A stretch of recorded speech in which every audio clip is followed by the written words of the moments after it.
Senhor esteja convosco. Ele está no meio de nós. Proclamação do Evangelho de Jesus Cristo, segundo João. Glória a vós, Senhor.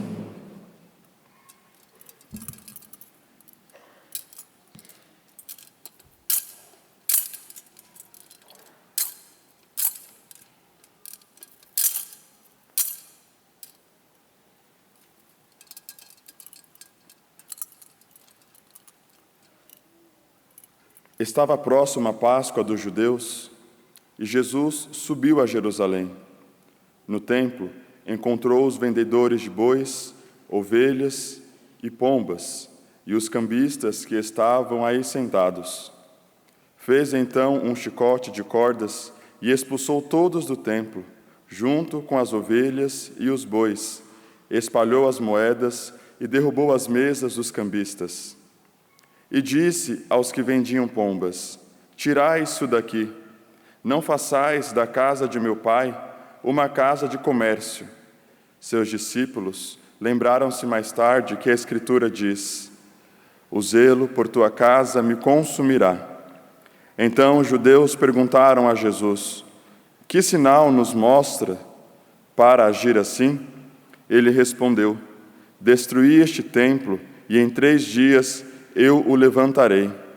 Os judeus disseram: 46 anos foram precisos para a construção deste santuário, e tu o levantarás em 3 dias? Mas Jesus estava falando do templo do seu corpo. Quando Jesus ressuscitou, os discípulos lembraram-se do que ele tinha dito e acreditaram na Escritura e na palavra dele. Jesus estava em Jerusalém durante a festa da Páscoa. Vendo os sinais que realizava, muitos creram no seu nome, mas Jesus não lhes dava crédito, pois ele conhecia a todos e não precisava do testemunho de ninguém acerca do ser humano, porque ele conhecia o homem por dentro. Palavra da salvação. Glória a vós, Senhor.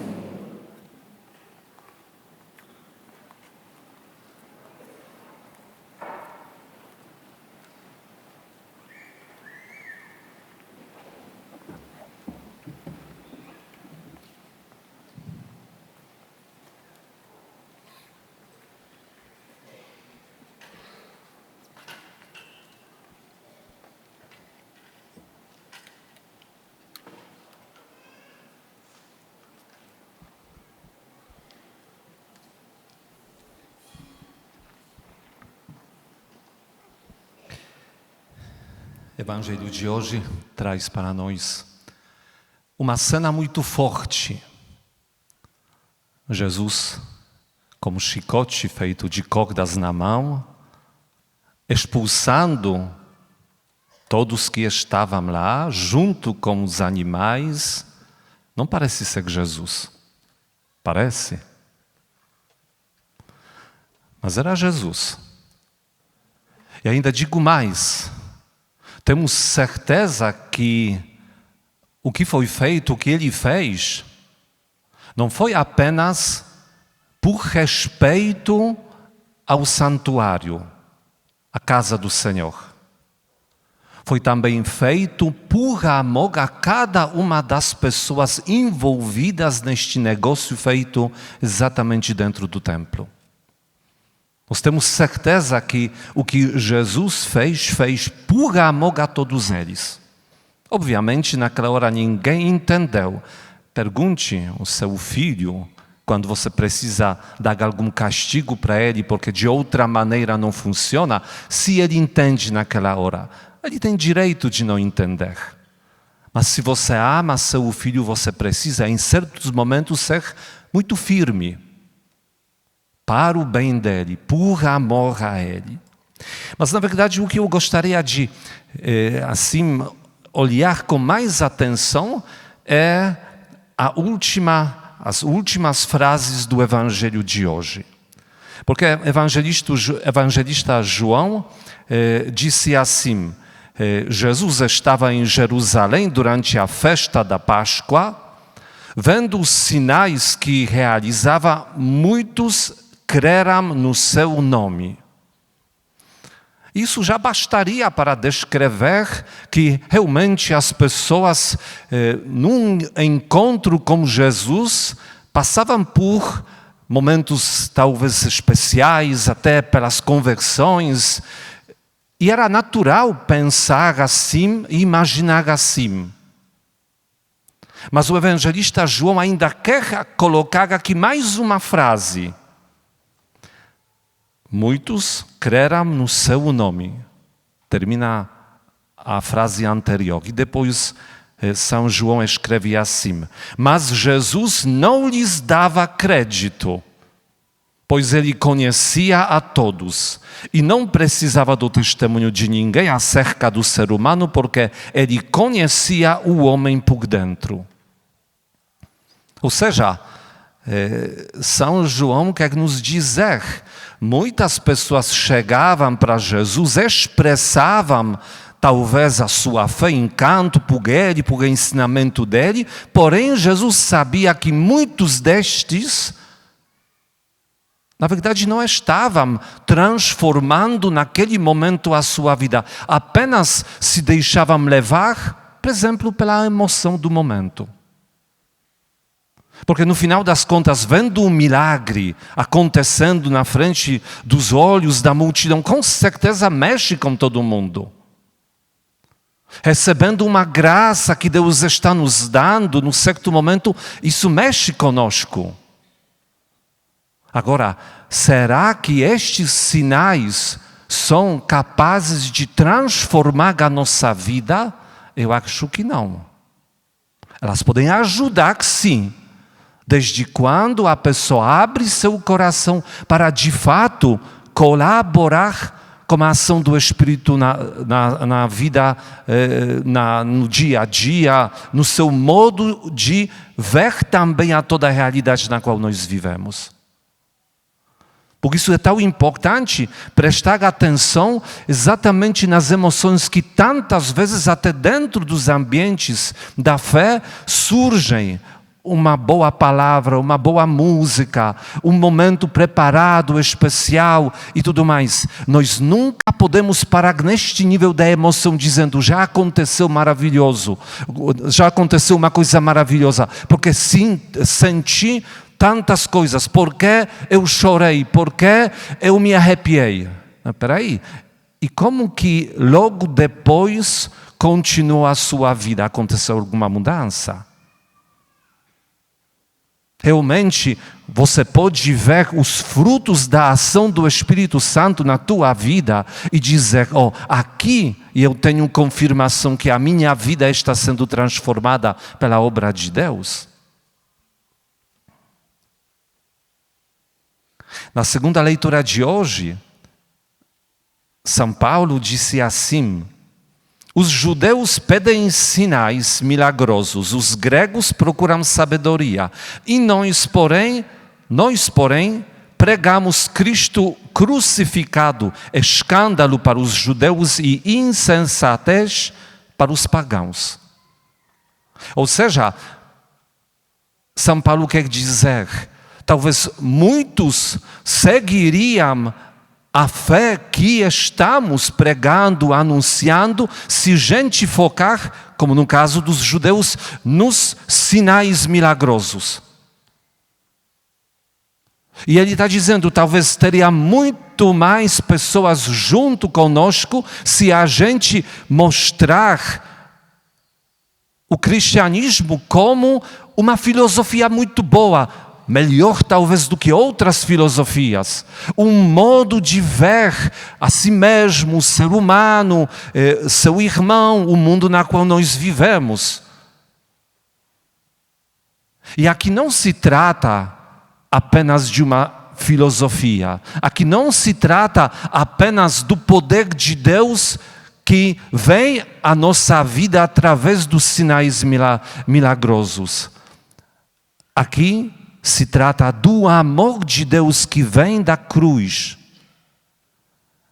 exatamente transformando a nossa vida, primeiro, pela salvação que torna-se possível na história de cada um de nós. O que Jesus realizou beneficia todos nós. Agora, todos nós vamos aproveitar desta graça da obra salvífica? Aí já é outra pergunta. É muito importante que nós abramos nossos corações para essa lógica de Deus. Que nós realmente procuremos com Deus aquilo que Ele nos oferece. Que não caiamos na tentação de ir atrás de Deus por causa daquilo que nos interessa. Claro, para que sejamos também honestos, a Sagrada Escritura está nos convidando a buscarmos realmente o próprio Deus nas nossas necessidades. Jesus fala, pede sempre. Deus é melhor do que um pai que é capaz de dar o melhor para seu filho. Deus é melhor. Temos que pedir, sim, mas a nossa fé não pode ser interesseira. Eu não posso jamais dizer, eu estou atrás de Deus porque estou contando com aquela graça, estou contando aquele milagre, e se não vai acontecer. Porque Deus, na sua sabedoria, vai pensar assim, de repente, ou vai saber que não te dar a graça que você pede, vai ser melhor para a tua história. Como vai acolher esta vontade de Deus, se o motivo de ir atrás de Deus era a expectativa? Deus vai me dar aquilo que eu quero. Aquilo que até eu acho que é importante e que eu necessito. Como que eu vou aceitar a vontade de Deus neste momento? Por isso, tantas vezes, pregando o Cristo crucificado, realmente nós somos vistos como aqueles que pregam uma coisa incompreensível. Como assim? Como alguém pode chamar a atenção para uma fé na qual se coloca a cruz de Cristo no centro? O efeito exatamente não vai ser contrário. As pessoas olhando a Cristo crucificado não vão dizer, não, isso não é para mim, não, imagina. Então que nós hoje, exatamente abrindo nosso coração à palavra de Deus, possamos levantar esta reflexão. Por que eu estou procurando o próprio Deus? Qual é a minha maior e mais importante motivação para ir atrás de Deus? E por que eu também sou convidado para pregar Cristo crucificado? Eu até posso dar uma resposta. É porque pregando o amor que vem de Deus, amor que Deus nos ensina, nós não podemos pregar um verdadeiro amor, deixando de lado totalmente a cruz de Cristo. Porque ela faz parte do amor, da vivência do amor aqui neste mundo. Na eternidade vai ser diferente, com certeza. Agora, neste mundo, na realidade marcada pelo pecado, na realidade infelizmente transformada pela decisão dos nossos antepassados, pelo pecado original, não tem como pensar no amor e não pensar da necessidade de, às vezes, até viver ele através do sacrifício, através de uma doação, através de uma entrega. E mais ainda, eu tenho certeza que exatamente naquela oferta da nossa vida a Deus, também ao próximo, é que se decide quanto de fato eu estou vivendo o amor conforme a proposta de Deus e quanto que eu vivo o amor conforme a proposta do mundo na qual eu estou junto com os outros. Porque sabemos muito bem, principalmente quando surge uma dificuldade na convivência matrimonial, o que se escuta? O amor acabou, então agora já era. Por que acabou? É porque ele não me respeita, é porque ela não tem mais carinho comigo, porque isso, porque aquilo. Então tá bom, então acabou.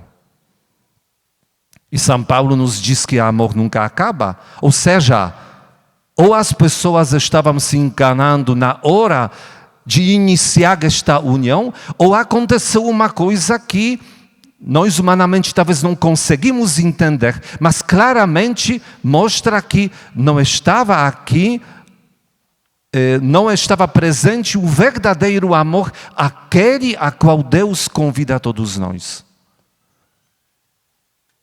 Por isso é tão importante que nós entendamos esta lógica de Deus. Por quê? Porque somente assim vamos entender tudo nesta vida, o sentido da nossa vida, o sentido também das cruzes da nossa vida. É fácil dizer, Deus, eu te amo quando isso não me custa nada.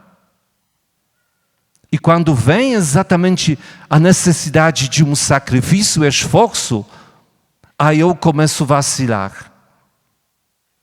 Porque até quando nós falamos aí neste acampamento, o tema é a civilização do amor. Então, quando nós falamos do amor, precisamos logo ajustar o nosso coração.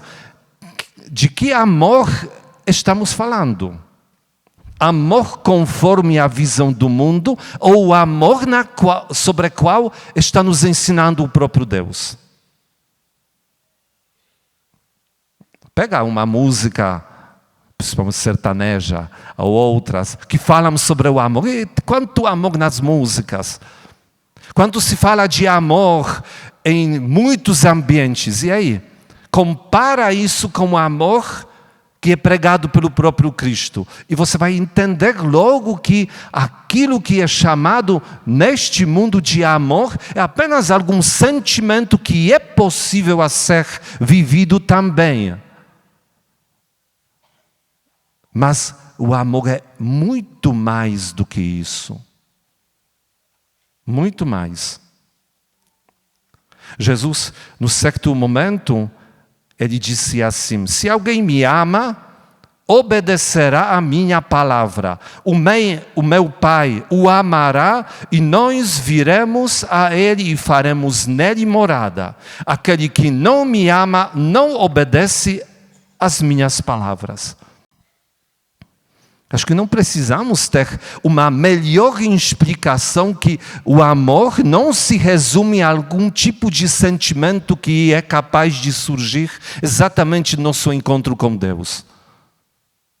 Jesus fala claramente, você quer me amar, então você tem aqui um desafio de enfrentar a si mesmo para viver aquilo que eu estou te ensinando. É por aqui que passa o amor exatamente que eu estou propondo para a tua vida. Claro, podem surgir aqueles que podem dizer, então Deus é opressor porque Ele está nos impondo alguma coisa. Ok, e se você não faz, o que acontece? Deus fala, faça isso, você não faz, o que acontece? Não se vê o caio cair na cabeça daquele que não fez aquilo que deveria fazer, ou fez ao contrário. Por quê? É porque Deus está falando tudo isso por amor a cada um de nós. E Ele, na verdade, o que exige de nós, Ele está exigindo para o nosso bem. É como um pai, uma mãe exige do filho: filho, você tem que comer. Mas eu não quero. Então, pai ou a mãe, eles são opressores porque estão obrigando o filho a comer. Não, eles sabem que filho precisa comer, senão ele vai morrer, vai adoecer. Da mesma maneira, exatamente Deus está nos dizendo, faça isso, ou não faça aquilo. Porque Ele não quer que nós morramos, que nós adoecemos. Ou Ele não quer que nós saiamos por aí matando uns aos outros.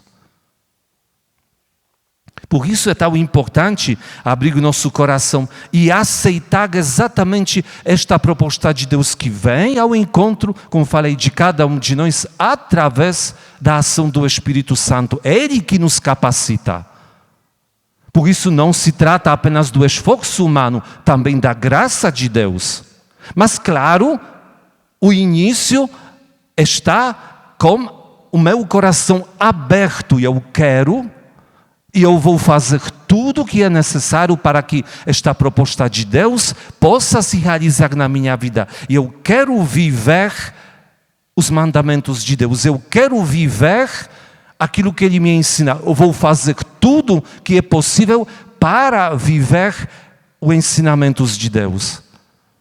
Aí o amor vivido assim, se transformando numa civilização de amor, aí que começa de fato transformar a realidade.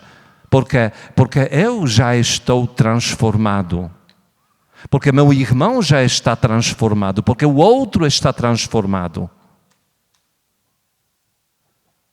E ainda aquilo que Jesus disse, que se nós abrirmos nosso coração a amor dele, Ele mesmo junto com o Pai estará em nós. Ou seja, o mundo na qual nós vivemos adoeceu porque Deus foi expulso do mundo, ou está sendo expulso cada vez mais. E falta de Deus faz falta. Se nós vamos assim pensar uma definição do inferno, o que é inferno? A ausência de Deus. Onde Deus está? Em todos os lugares, mas no inferno Ele não está. Por isso nós entendemos, se vamos permitir que da nossa vida, ou então da nossa família, então da nossa sociedade, Deus seja expulso, a gente já tem aqui, não precisamos nem esperar para depois, já temos aqui o inferno montado, instalado. Por isso, buscar a civilização do amor, tentar implantar ela no mundo na qual nós vivemos, significa levar no nosso coração e com isso nas nossas atitudes exatamente tudo que Deus nos ensina. Assim, de fato, vai funcionar, assim que vai dar certo. Neste ano, nós vivemos a campanha da fraternidade que fala exatamente sobre a amizade social. Ela faz uma ligação forte com os ensinamentos do Papa Francisco que aparecem no Evangelii Gaudium, também Fratelli Tutti, que mostra claramente, somente quando nós transformamos nosso modo de olhar ao nosso próximo, quando vamos olhar ao nosso próximo com amor, aqui de fato vamos viver uma amizade social.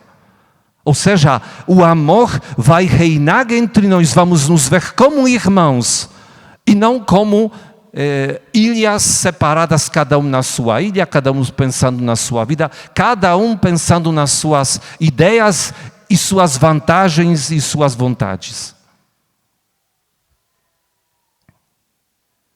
Obviamente, isso requer grande esforço diário.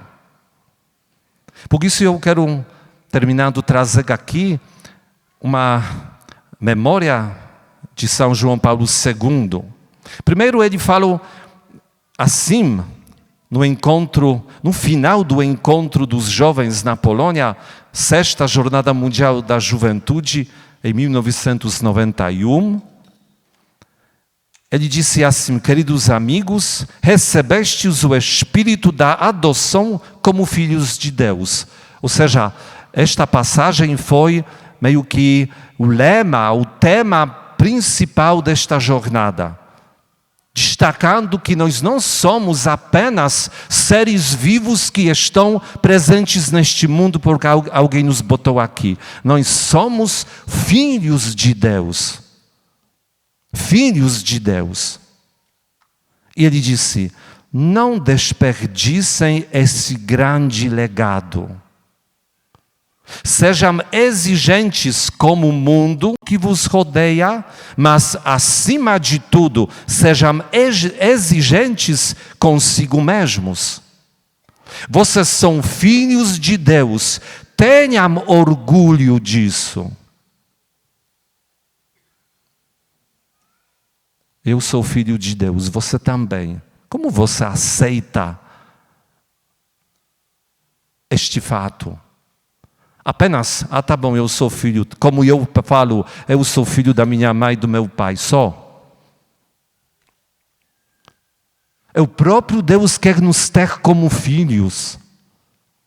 Ele faz tudo para que sejamos cada vez mais filhos dele. Não estou falando no sentido como pai gostaria de ver no seu filho a si mesmo. Ver exatamente aquilo que é bom, que é correto. E ele não para fazendo tudo o que é necessário para que isso aconteça. Por isso temos que nos esforçar. É um trabalho duro, diário.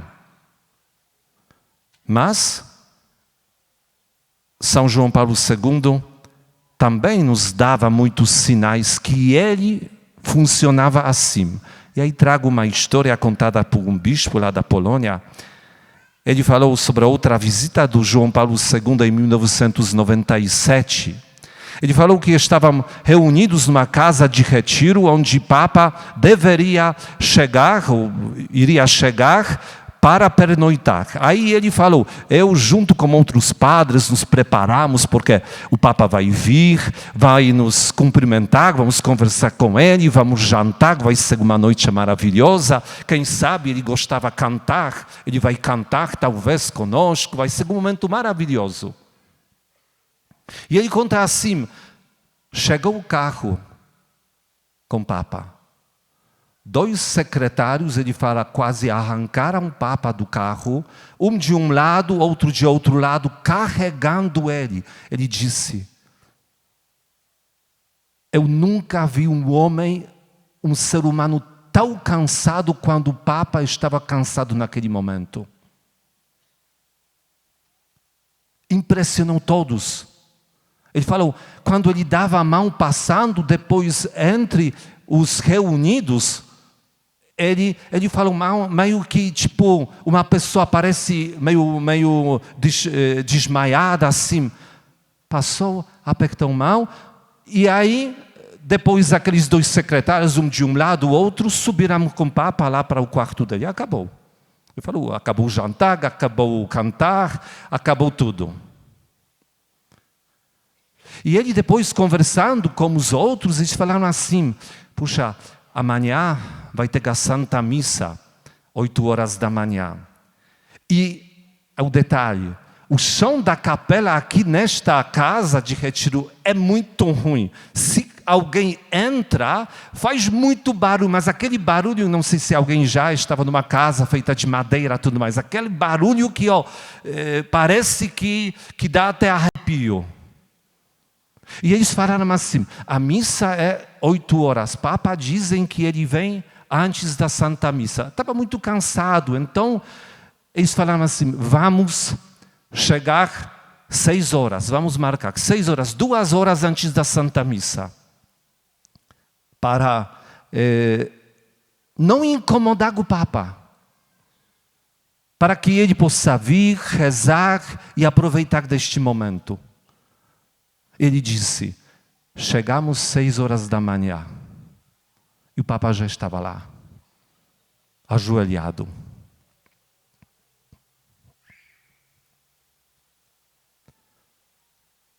Eu estou falando deste esforço feito perante Deus.